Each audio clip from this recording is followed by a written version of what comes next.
Hand கிராஸ்னா right ஹேண்ட cross பண்ணி left காதை தொடணும்.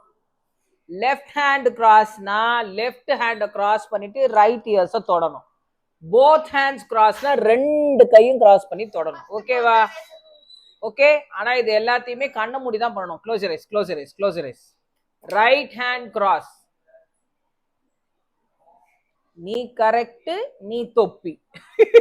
ஐயோ கரெக்டா பண்ண மாத்திட்டியே. சரி ஓகே, திருப்பி கண்ணையே திறக்க கூடாது முடிக்கிற வரைக்கும். Okay. Left hand cross. Left. Very good, super. Both hands cross. Both hand பண்ண பர்ஃபெக்டா இருக்கு. ஓகே. திரும்ப இப்போ லிசன் பண்ணுங்க. கண்ணை திறக்காத, ஓர கண்ணில் பார்க்காத, கண்ணை திறக்காத. Right hand cross. Very good, good job, super. ரெண்டு பேருமே சூப்பர். Left hand cross. ரெண்டு பேருமே சூப்பர். Both hands cross. இப்போ கொஞ்சம் ஃபாஸ்டா சொல்றோம். ஓகே, ஃபாஸ்டா சொல்றேன். கீழே இருக்குங்க. Right cross, right cross, right cross. ரெண்டு பேருமே தொப்பி ஆயிட்டு. இது correct. Right cross. Okay, good job. High five.